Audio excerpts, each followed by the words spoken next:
Welcome to stage 1 of the Rallye du Maroc. Here's what happened today in the bikes.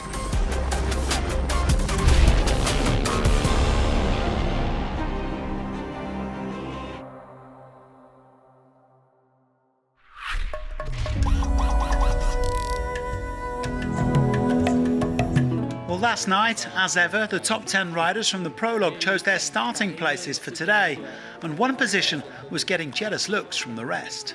I'll go with 14. Very original. Okay, for you? 14. 14. I'll go 14. I'll go 14. I'm going to change it up and go 14. That's Spencer mixing that up for us. Well, this was an attritional day on the bikes. The top riders were up at 3 a.m. on a day where they would cover almost 800 kilometres, 300 against the clock. And as Lorenzo Santolino can attest, the terrain wasn't always straightforward. The Spaniard tried to cut this corner on a series of uphill zigzags, but even for an enduro specialist, it was too much.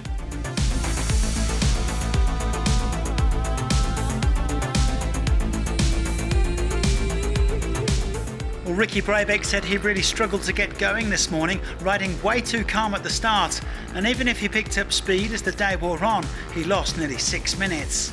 The American battling with the baseball-sized rocks like Santolino, but after some tough starts in Morocco in recent years, he was looking on the bright side. I'm happy to be at the bivouac and ready to go for stage 2. It's been 2 years since I've finished Morocco, and it's been 2 years since I've even finished day 1 in Morocco, so yeah, I'm going to take the small win for sure. Another man with a smile on his face back at the bivouac was Ross Branch. Now 2025 hasn't been kind to the world champion, but he had a solid day, even if he admitted that he is still carrying a bit of PTSD from his crash at the last round in Portugal.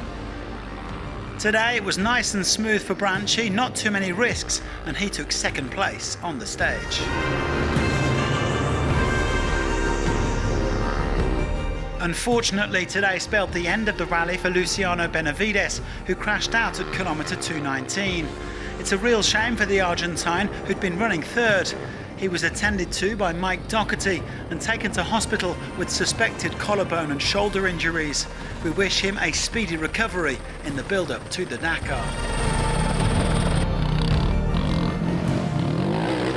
Well, it was a day of highs and lows for the Red Bull KTM factory team, with Daniel Sanders, as has so often been the case this season, bringing the highs. The world champion-elect had a rough start in the technical sections, but once things opened up, he was simply in a league of his own. He went fully 4 minutes faster than second-place Branch, in Rallye GP at least. The Aussie had actually been riding with Benavides for much of the day, and he was obviously disappointed for his teammate. Yeah, it was a pretty good day to start off, and we're opening tomorrow. Best wishes for Luciano. He was bouncing back, and it's a very important race before for the end of the season for the championship, and also going into Dakar. So hopefully it's nothing too serious and it's a quick fix. Sanders taking his 16th stage win of the season out of a total of 33. Branch second, with the Honda trio, Schreiner, Brabeck and Howes making up the top 5. Sanders has a big early lead, although his closest rival in the bikes overall is actually to be found in Rallye 2.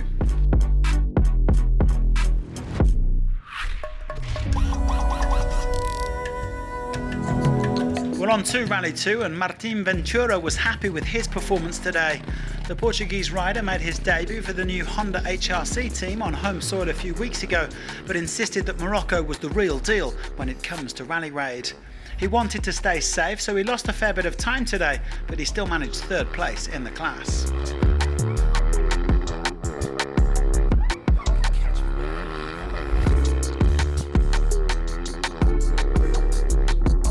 First in Rallye 2 and second in the bikes overall was a red hot, or should that be orange hot, Edgar Canet.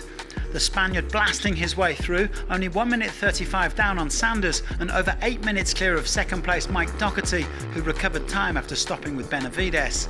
The 20-year-old is looking in ominous form.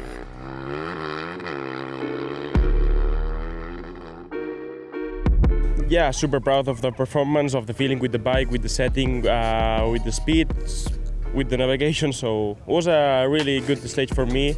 Sanders P1, me P2 in the overall, so super happy for the team. Canet 8 minutes 25 clear of Doherty, who said it wasn't easy to start up again after helping Luciano, Ventura, Ebster and Dabrowski complete the top 5.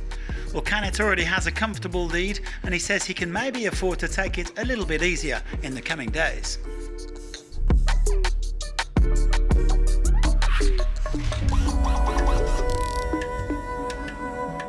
Victory in Rally 3 went to Noah Sankt, a name that'll be familiar to older Rally Raid fans. His father Richard won the Dakar 3 times before his tragic death at the Faroes Rally in 2004, and Noah has decided to follow in his footsteps. I'm very proud to be my father's son. I'm happy with how everything is going and I'm super proud to bear his name. I will keep doing what I can to live up to it. We'll keep attacking and we'll see how it goes. On attaque et on verra ce que ça va donner. Well, Sankt putting over 15 minutes into Thomas Zoldos, who won the first round in Portugal. Third placed at Carlo Cabini is over half an hour back.